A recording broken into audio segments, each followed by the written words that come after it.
Hey guys, welcome back. In this tutorial, we're going to continue our tour of Excel's user interface by reviewing the Quick Access and Formula toolbars.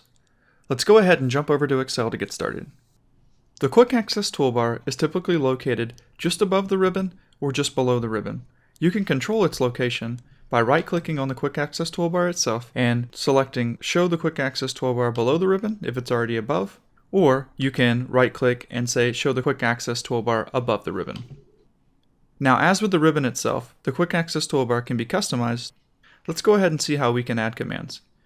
One of the ways you can add commands is clicking on the drop-down arrow here, and there's some frequently used commands that are listed here, or you could select more commands. Let's say we wanted to add email to our Quick Access toolbar. We would select email, and now the email button is there. Similarly, you can add commands from the ribbon itself. So if I was on the ribbon and I wanted to add maybe the bolding command to the Quick Access toolbar, I could hover over the bolding command, right-click, and then say Add to Quick Access toolbar.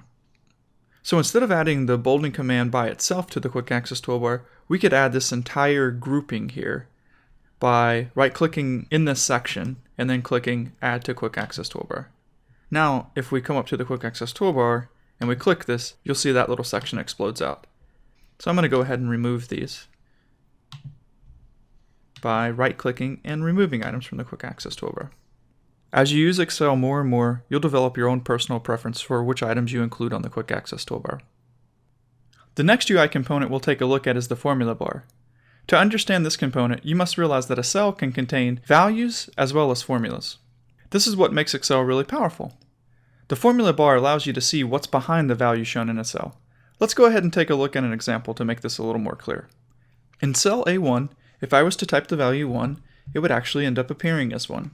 Now in cell A2, if I wrote the formula and said give me the minimum of the values 1, 2, and 3, it would also display 1.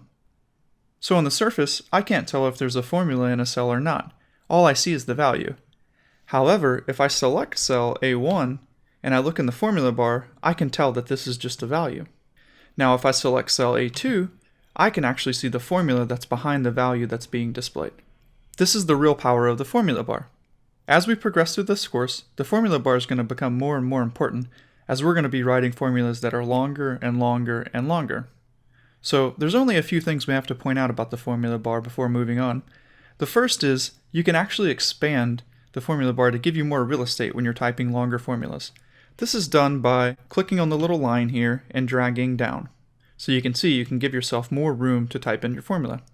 The second thing we want to talk about is if you click into Excel and then you press this little FX here, it's actually going to launch a function dialog box that lets you kind of pick from a function and gives you a graphical user interface for entering functions.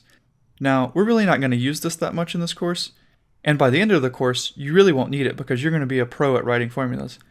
But this is a nice feature to remember in case you need to look up something. I'm going to go ahead and close this down.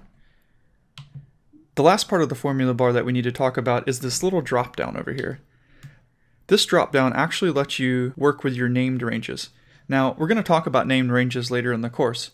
For now, just know that you can actually select a range of cells and assign them to a name. So say sum range.